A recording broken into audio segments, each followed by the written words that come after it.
What is going on, guys? Welcome to the channel. Zach here with One Hand Can, and today we are going to be going over the best settings to use in Modern Warfare 2 beta and potentially the game's full release. So let's get right into it. These settings are the best settings, both in practical use and in my own personal opinion. So if you disagree with me, throw it down in the comments below and let me know what you think is different. If there's something that I missed too that you think is a super helpful tip as well, please comment that down below as well.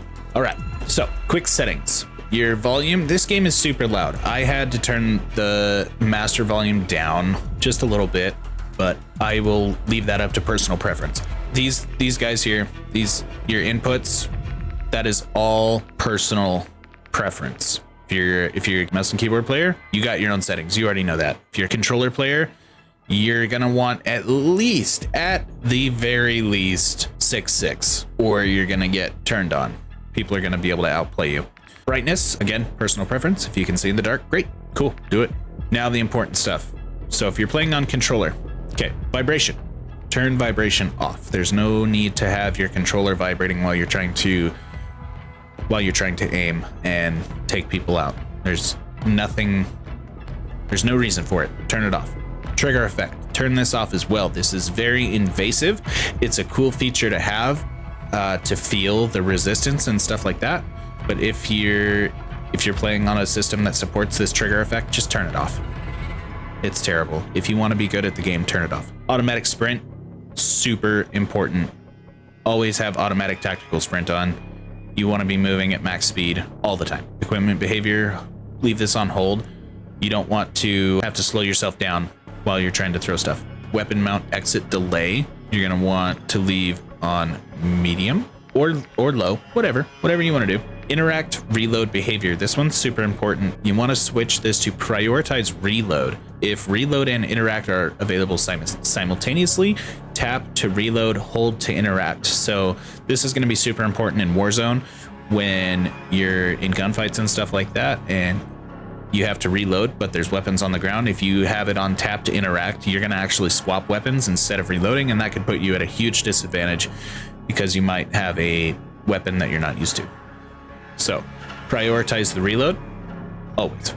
Armor plate behavior, same thing.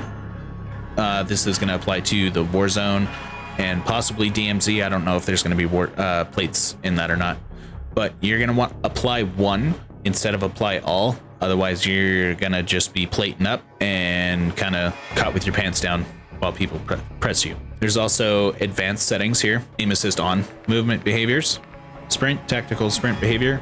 I have it on automatic, so I don't have to do that. Auto move forward, have this turned off. Auto moving forward takes away your control, so have that turned off. You can turn your tactical sprint to a single tap if you want. Do it. Invert slide and dive behavior, personal preference. So they do have dolphin dive and slide mechanics. So whatever you want to do, tap to slide or tap to dive, your choice. Sprinting door bash, sprinting through a closed door opens it with a bash. Absolutely. You want to be able to get through doors as quick as possible. Make sure to have this on. ADS stick swap, don't have this on. Unless, if you're into that, do. If not, don't. Weapon mount, exit delay. I do have it on medium, but you can change this to short if you want. I don't see any reason why you would want it on long, but medium feels good. It doesn't have too big of a delay. We can switch it to short. Depleted ammo, weapon on switch. This is super helpful if you're just dumping mags. It's going to automatically swap to your secondary weapon. Very helpful. Saved me a couple times. You can turn your quick C4 detonation on or not. If it's on, press your lethal equipment button, detonates any C4s before throwing another. Turning it off, press your lethal button, throws all C4 before detonating them. So actually we probably want to turn this on. That way you can toss it and blow it up. Keyboard and mouse, same things apply for your plates, your weapon mount, all that stuff. You're gonna have a different keybind for interact and reload, so lucky dogs. Next one, graphics. Graphics, super duper duper important. On-demand texture streaming, so having this on downloads textures and saves them in a cache, so you have your best looking game all the time. If you are short on storage space, definitely turn this off or limit it to whatever you want. But this keeps the game looking amazing and seamless all the time.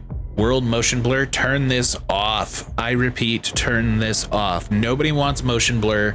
I don't even understand why it's in games anymore. Yes, I understand it makes it a little more realistic, but we don't want it. We don't need it. Turn it off. Weapon motion blur, again, same thing. Turn that off. You want to be able to see crisp, clean picture all the time, even while you're moving fast. That way you can just snap onto your targets and take them out. Depth of field, turn this off as well. So turning this off, as you can read on the screen, takes the blur out of your surrounded area. So instead of just having it clear in the middle of your reticle and having it blurry outside, this is going to make your entire picture clear.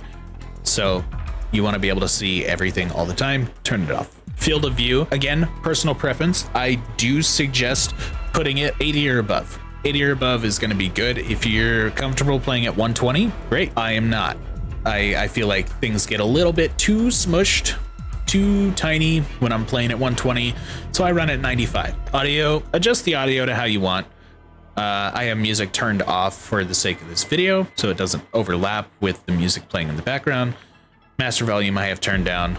I have dialogue volume turned down because people are, you know, saying, oh, I'm reloading, or grenade, or, you know, whatever. They're screaming out shit in the middle of the match, and that can reduce your ability to hear footsteps. So I definitely have dialogue turned way down.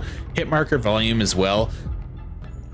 I don't need to have it blasting in my ears when I'm hitting people. I know when I'm hitting people. Interface, some more important stuff in here. Minimap rotation on. This is actually pretty important because this keeps your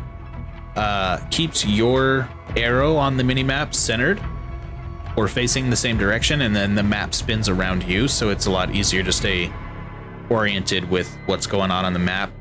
Lets you see easier if people are on your right or your left. So definitely have rotate minimap on. So now, hit marker visual. This one actually is going to be super important.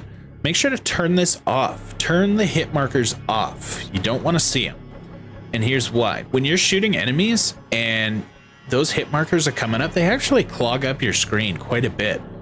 So if you turn those off, it'll allow you to see your target clearer and stay centered on them.